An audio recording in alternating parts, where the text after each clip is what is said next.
The world is quiet now.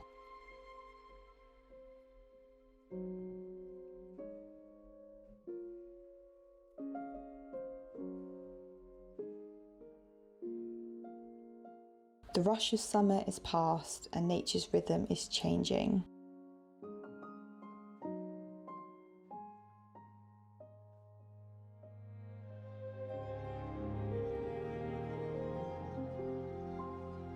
The darkness has started to creep in. The temperatures are cooling rapidly and the air is filled with the dampness of fallen leaves.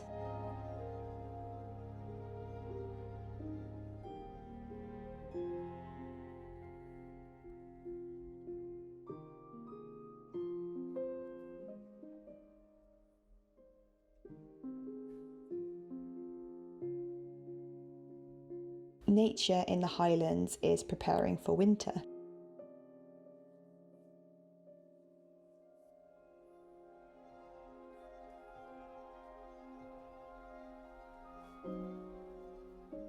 Red squirrels are hurriedly gathering their acorns. Geese are returning, and hedgehogs are preparing for their winter hibernation.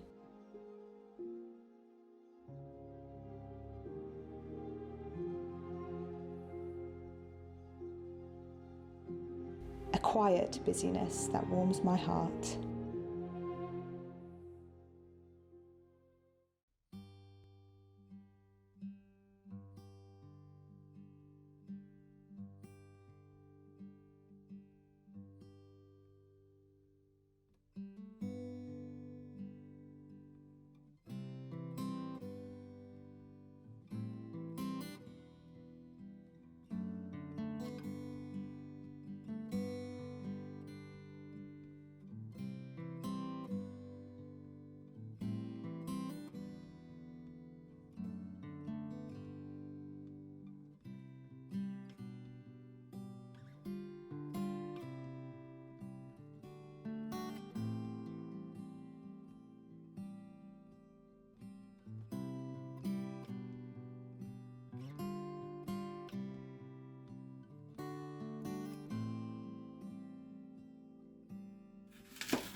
Winter is long and harsh in the Highlands.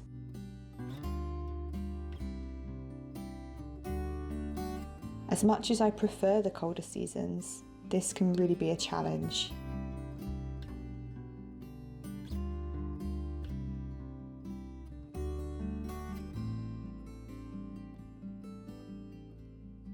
I intend to enjoy every minute of this milder season whilst I can.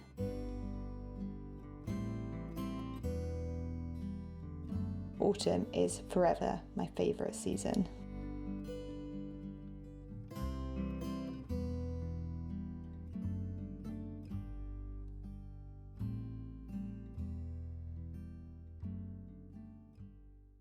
Just finished reading this book, so I thought I would share it with you. It's another Scandinavian inspired book.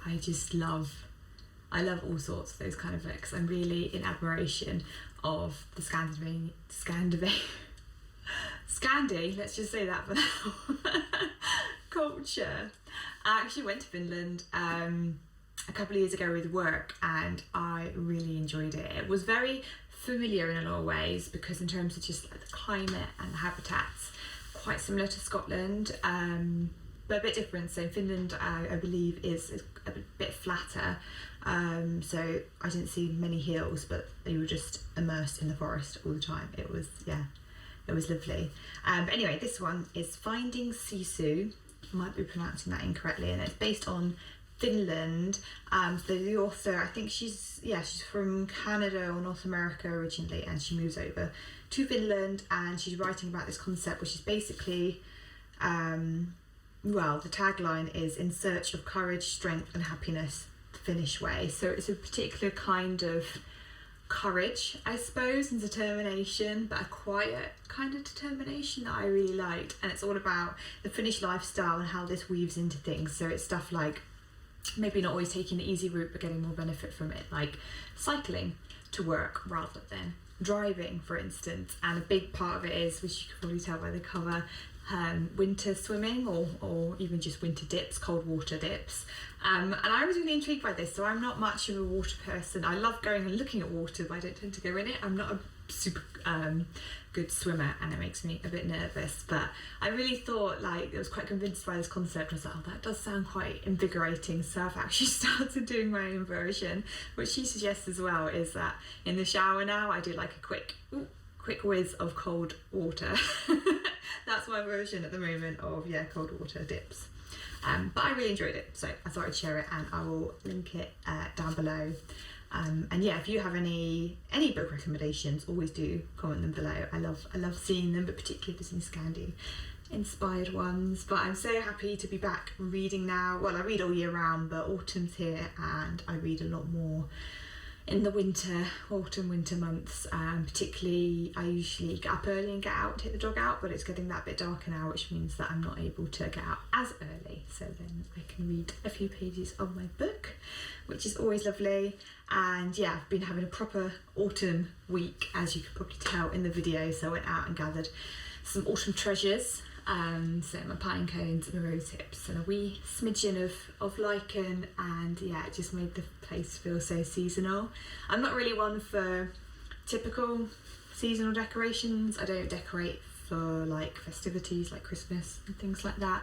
We did consider doing that, and we put out a couple of bits last year, but I'm more of a seasonal person than a festivity person, if that makes sense. So I wouldn't necessarily hang up a bauble, but I would put out pine cones. So or a wreath. I do a wreath because then it's kind of like just winter, isn't it, rather than just Christmas.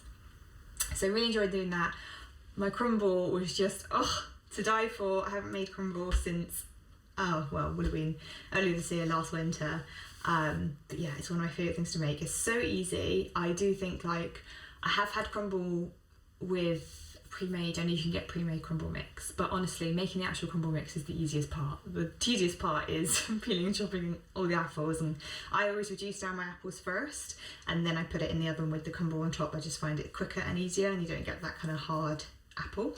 But yeah, I do encourage you, if you've not made your own crumble, it's really, really easy. Really, really easy to make vegan, because you just swap out the butter for like a marge instead. And yeah, and my partner was like, this is actually one of the best crumbles, or the best crumble I think he said he's ever had. And I was like, oh, thank you.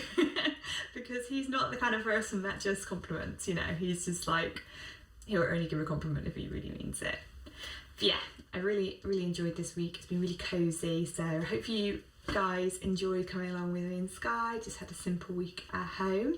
And I've also written, if you've not seen it already, I shared a newsletter about how to slowly celebrate autumn, so I'll link that down below, and you can subscribe to my newsletter if you wish, and you'll hear from me once a week. But anyway, I hope you're enjoying this wonderful season, and I will see you guys next week.